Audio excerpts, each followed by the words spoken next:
பகுதியில இதே திண்டுக்கல் மாவட்டத்தில் வத்தலக்குண்டு கோயில் நடந்திருக்கு.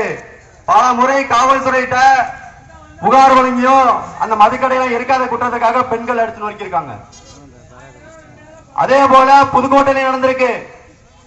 பல முறை புகார் கொடுத்தோம், அந்த மதுபான கடை மூலாத காரணத்தினால அந்த மதுக்கடை அடிச்சு நோக்கியிருக்காங்க. அதே போல இதே பகுதியில் பெண்களும் அந்த கடைகளை அடிச்சு நோக்கிடுவாங்க.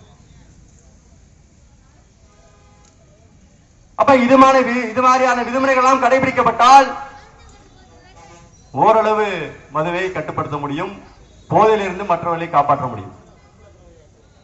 அப்ப போதை இதை மட்டும்தானா, வேற எதிலும் போதை வரவில்லை என்று கேட்டால் அதற்கு ஈடாக போதை மாத்திரையும் போதை ஊசியும் இருக்கிறது. அது டைட்டால் என்று சொல்லக்கூடிய ஒரு வகை வலி நிவாரணி மாத்திரை. அந்த மாத்திரையை வாங்க வேண்டும் என்றால் ஒரு நோயாளி முறைப்படி மருத்துவரிடத்திலே அந்த பரிந்துரை சீட்டு வாங்கணும். தனக்கு செய்யக்கூடிய நோயை சொல்லி அந்த மருத்துவரிடத்திலே பரிந்துரை சீட்டு மொத்தம் 3 கொடுப்பார் அந்த டாக்டர். ஒண்ணு அந்த மருத்துவர்கிட்ட இருக்கும், ஒண்ணு அதை வாங்கக்கூடிய நோயாளிகிட்ட இருக்கும், ஒண்ணு அதை வாங்கக்கூடிய மெடிக்கல்ல இருக்கும். இந்த நோயாளி இந்த மாத்திரை வேணும் அப்படின்னா அந்த மருத்துவத்தை போய் இன்னைக்கு நான் எத்தனை மாத்திரை வாங்கணும்னு அவர் கேட்கணும், அவர் குறிச்சு கொடுப்பாரு. அதில் கொடுக்கக்கூடிய எத்தனை மாத்திரை கொடுக்கிறாரோ அதை மட்டும்தான் வாங்கணும். அப்ப இது மாதிரியான விதிமுறைகள் எல்லாம் இந்த பகுதியிலே கடைபிடிக்கப்படுகிறதா என்று ஆய்வு செய்தாலே ஓரளவு போதைப் பொருளை கட்டுப்படுத்த முடியும். ஆனா இதெல்லாம் கட்டுப்படுத்தாம இந்த காவல்துறை என்ன தெரியுமா பண்ணுவாங்க, இந்த அந்நியன் படத்துல ஒரு காமெடி வரும், பிரகாஷ்ராஜ் சொல்லுவாரு. என்ன சொல்லுவாரு அப்படின்னா,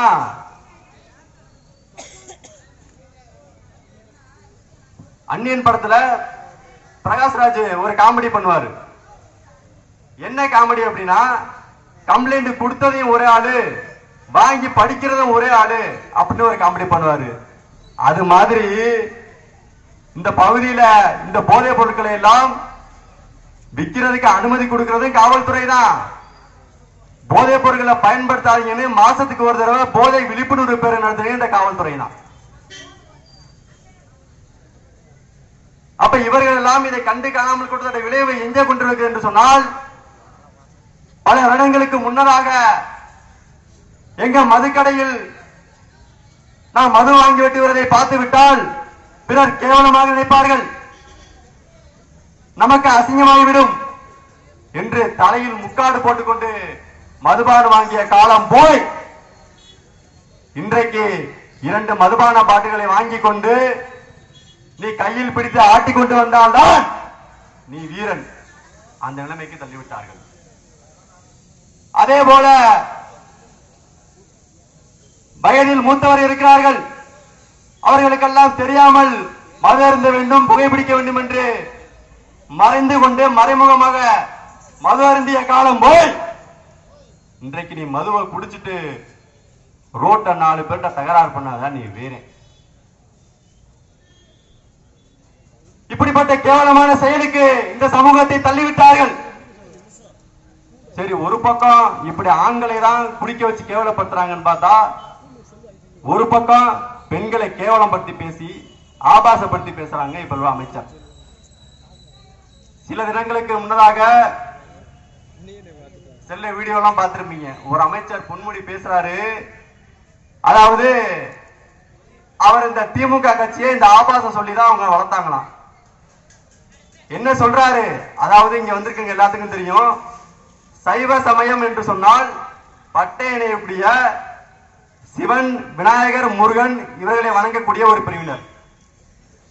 அதே போல வைணவம் என்று சொன்னால் விஷ்ணு, பெருமாளை இவர்களை வணங்கக்கூடிய ஒரு பிரிவினர். இதுக்கு அமைச்சர் பொன்முடி என்ன சொல்றாரு, அதாவது அவர் ஒரு விலை மாத வீட்டுக்கு போறாராம், அதாவது ஒரு விபச்சாரம் செய்யக்கூடிய ஒரு பெண் வீட்டுக்கு போறாராம். அந்த பெண் அவரிடத்திலே கேட்கிறாராம், நீங்கள் சைவமா இல்ல வைணவமா அப்படின்னு அந்த பெண்ணு கேட்குதான். அதுக்கு இவர் சொல்றாரா, நீங்க என்ன கேட்கலன்னு புரியுமா, இதுல என்ன சைவம்னா என்ன வைணவம்னா என்னன்னு புரியலையே அப்படின்னு கேட்கிறாராம். சைவம் என்று சொன்னால் படுத்துக்கிறது, வைணவம் என்று சொன்னால் நின்னுக்கிறது. படுத்துக்கிறதுக்கு 10 ரூபா, நின்னுக்கிறதுக்கு 5 ரூபா அப்படின்னு சொல்றாம அந்த அயோக்கிய பைய பொன்முடி. பெண்களை நன்றாக புரிந்து கொள்ளுங்கள். எந்த கட்சி இன்றைக்கு நீங்கள் மாதம் 1000 ரூபாய் தருகிறது என்று நீங்கள் பெருமையாக பேசிக் கொண்டிருக்கிறீர்களோ, எந்த கட்சி இன்னைக்கு எங்களை இலவசமாக பேருந்திலே போக சொல்லியிருக்கிறது என்று பெருமைப்படுகிறீர்களோ, அதே கட்சியினுடைய ஒரு முறை அல்ல 2 முறை அல்ல 6 முறை சட்டமன்ற உறுப்பினராக இருந்தவர், 3 முறை அமைச்சராக இருந்தவர், ஒரு மூத்த அரசியல்வாதி, பல கல்வி நிறுவனங்களுக்கு சொந்தக்காரர், ஒரு வரலாற்று பேராசிரியர் பேசுறார் இந்த பேச்ச.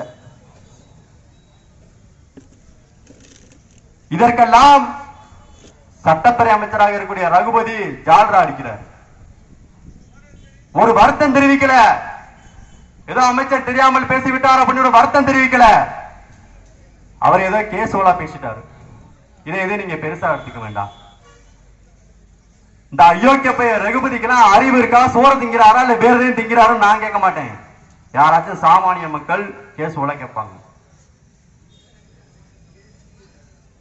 அப்ப இவர்கள் மட்டும்தான் இதை பேசுறார்கள் என்று கேட்டால் கிடையாது. இன்றைக்கு இந்த தமிழகத்தை ஆண்டு கொண்டிருக்கக்கூடிய திமுகவினுடைய துணை முதலமைச்சர் மு.க. ஸ்டாலினுடைய புதல்வன் உதயநிதி ஸ்டாலின் என்ன பேசுறாரு?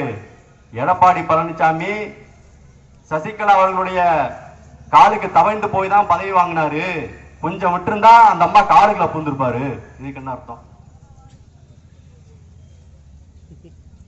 அப்ப இவர்கள் எல்லாம் தொடர்ச்சியாக இந்த ஆபாசத்தை மட்டுமே பேசி இந்த கட்சியை வளர்த்துக் கொண்டிருக்கிறார்கள்.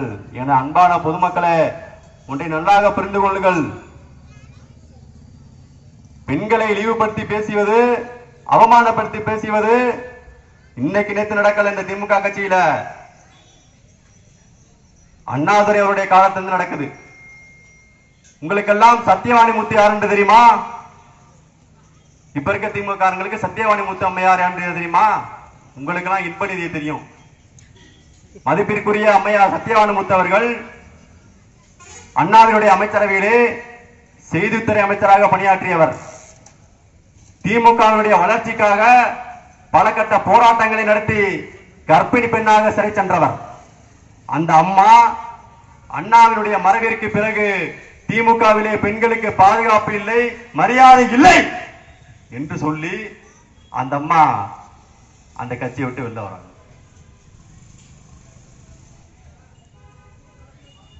அப்ப இவர்கள் அப்பவிருந்தே இப்படித்தான் பேசிக் கொண்டு வருகிறார்கள். இவர்களுக்கெல்லாம் என்ன தகுதி இருக்கிறது? அமைச்சர்கள் இருக்கிறார்கள். அமைச்சர் என்றால் யார் தெரியுமா? லால் பகதூர் சாஸ்திரி 1957 காங்கிரஸ் ஆட்சி காலத்தில் ரயில்வே துறை அமைச்சராக பணியாற்றியவர். அவர் ரயில்வே துறை அமைச்சர் இருக்கின்ற பொழுது ஒரு ரயில் விபத்து. அந்த ரயில் விபத்தில் சுமார் 112 பேர் இறந்து போகிறார்கள். அந்த உயிரிழப்பிற்கு நான் தான் காரணம் என்று சொல்லி தார்மீக பொறுப்பேற்று அந்த லால் பகதூர் சாஸ்திரி அவர்கள் பதவி விலகுகிறார். அது மாதிரி யாராச்சும் இன்னைக்கு இப்ப இருக்கக்கூடிய அமைச்சர் யாராச்சும் பதவி விலக சொல்லுங்க. 4 நாளைக்கு முன்னாடி நடந்திருக்கு. நாமக்கல்ல ரோட்ல போய்கிட்டு இருந்த பஸ்ல டயர் கலந்து ஓடி இருக்கு. எங்க அதுக்கு தார்மீக பொறுப்பேற்று போக்குவரத்து துறை அமைச்சராக இருக்கக்கூடிய சிவசங்கரோட பதவி விலக சொல்லுங்க. இதே புதுக்கோட்டையில இருக்கு சட்டத்துறை அமைச்சர் ரகுபதி மேல வருமானத்துக்கு அதிகமா சொத்து குவித்த வழக்கு நீதிமன்றத்தில் நிலுவையில் இருக்கு. எங்க அவரை தார்மீக பொறுப்பேற்று பதவி விலக சொல்லுங்க. இலங்கை கடற்படையினால் தொடர்ச்சியாக இந்த தமிழர்கள் தாக்கப்பட்டுக் கொண்டிருக்கிறார்கள். எங்க இதற்கு வருத்தம் தெரிவித்து மீனவர் நலன் மற்றும் மீன்வளத்துறை அமைச்சர் அக்கா அனிதா ராதாகிருஷ்ணன் அவர்களை பதவி விலக சொல்லுங்க. இவர்கள் எல்லாம் பதவி விலக மாட்டார்கள் என்று சொன்னால் இவர்கள் எல்லாம் உண்மையாகவே நமக்கு நல்லது செய்ய வந்தவர்கள் அல்ல. நம்மை வைத்து அரசியல் செய்து பிழைத்து திங்க வந்த பிணந்தண்ணி கழுகுகள். அப்ப நாம் இப்படி ஒட்டுமொத்தமாக அரசியல்வாதிகளையும் அரசு அதிகாரிகளையும் காவல்துறையை மட்டும் நாம் குறை சொல்ல முடியாது. இருக்கக்கூடிய பொதுமக்களுக்கும் பொறுப்பு இருக்கிறது. தேர்தல் காலத்திலே 1000 ரூபாய் கொடுக்கிறார்கள், 500 ரூபாய் கொடுக்கிறார்கள். அதை வாங்கி கொண்டு ஓட்டு செலுத்துவதோட விளைவுதான் இதற்கெல்லாம் காரணம். அதே போல ஒரு குடும்பத்தில் போதை பழக்கத்திற்கு அடிமையார்கள் என்று சொன்னால் அதற்கு காரணம் அவர்கள் வீட்டில் இருக்கக்கூடிய பெற்றோர்கள். ஒரு தொண்டு நிறுவனம் சுமார் 30,000 மாணவர்களை திரட்டி ஒரு ஆய்வறிக்கை நடத்துகிறது. அந்த ஆய்வறிக்கையிலே சுமார் 60% மாணவர்கள் எங்களுக்கு இந்த போதைப் பொருள் எளிதாக கிடைக்கிறது, அதனால் நாங்கள் இதை பயன்படுத்துகிறோம் என்று சொல்கிறார்கள். மீதம் இருக்கக்கூடிய 20% பேர் எங்களை இந்த போதைப் பொருட்கள் பயன்படுத்த சொல்லி நிர்பந்தப்படுத்துகிறார்கள், அதனால் நாங்கள் இதை பயன்படுத்துகிறோம் என்று சொல்கிறார்கள். மீதம் இருக்கக்கூடிய 20% பேர் எங்களுடைய வீட்டில் என் கண் முன்னாடி என் தந்தை மது அருந்துகிறார், என் சகோதரன் கஞ்சா பிடிக்கிறார், போதை மாத்திரை பயன்படுத்துகிறார், ஆகையால் நானும் இதை பயன்படுத்துகிறோம் என்று சொல்லி சொல்றாங்க. ஆகையால இருக்கக்கூடிய இளைஞர்களும் படிக்கக்கூடிய என் போன்ற இளைஞர்களும் தயவு செய்து போதையை தூக்கி பிடிக்காமல் தயவு செய்து படிப்பின் மீது ஆர்வம் செலுத்துங்கள்.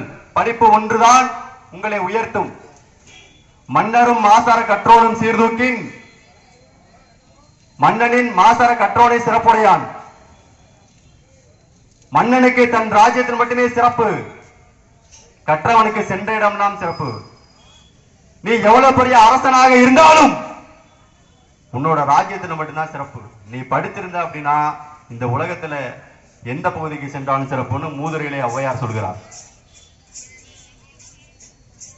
இளைஞர்களே, இது சிறிய தவறுதானே என்று தயவு செய்து இந்த மது பழக்கத்திற்கு அடிமையாதீர்கள். இந்த மது பழக்கம் தான் இன்றைக்கு தமிழகத்திலே நடக்கக்கூடிய அனைத்து கொலை குற்றங்களுக்கும் ஆணிவேராக அமைகிறது. உதாரணத்துக்கு சொல்ல வேண்டும் சொன்னால், ஒரு ரூம்ல மொத்தம் 3 பொருட்கள் வச்சிடறாங்க. மது பாட்டில் ஒண்ணு வச்சிடறாங்க, ஒரு இளம்பெண்ணை நிப்பாட்டிடுறாங்க, ஒரு கை குழந்தைய பக்கத்துல வச்சிடறாங்க. ஒரு ஆணை கொண்டு போய் இந்த ரூமுக்குள்ள விட்டு அவர் இடத்திலே 3 கட்டளைகள் சொல்லப்படுகிறது. ஒன்று, நீ இந்த மதுவை அருந்த வேண்டும், இன்னொன்று அந்த பெண்ணை மானமங்கப்படுத்த வேண்டும், இன்னொன்று அந்த குழந்தையை கொலை செய்ய வேண்டும் என்று சொல்கிறார். இவன் முழிக்கிறான். ஏதாவது பெண்ணை மானமங்கப்படுத்துறது பெரிய குற்றம், குழந்தையை கொள்றது அதை விட பாவம். சிறு தவறா இருக்கக்கூடிய இந்த மதுவை குடிப்போம்னு அந்த மதுபானத்தை முழுமையாக அந்த இளைஞன் அருந்துகிறார். முழுமையாக குடித்துவிட்டு அவருடைய புத்தி பேதலிச்சு போய் முதலில் அந்த பெண்ணை மானமங்கப்படுத்துகிறார். இரண்டாவது, அதற்கு தடையாக இருந்த அந்த பச்சிளம் குழந்தையை செவத்தில் தூக்கி அடித்து தற்கொலை செய்கிறார். அப்ப இதற்கெல்லாம் காரணம் என்ன? நீங்க சிறு தவறு நினைச்சீங்களே மது, அதுதான் காரணம். ஆகையால் இளைஞர்களே, இனிமேல் யாரும் மதுவை தூக்கி பிடிக்க வேண்டாம், படிப்பில் மட்டுமே கவனம் செலுத்துங்கள் சொல்லிக் கொண்டு இந்த வாய்ப்பிற்கும் உங்கள் செவிசாய்ப்பிற்கும் நன்றி விடைபெறுகிறேன். நன்றி, வணக்கம்.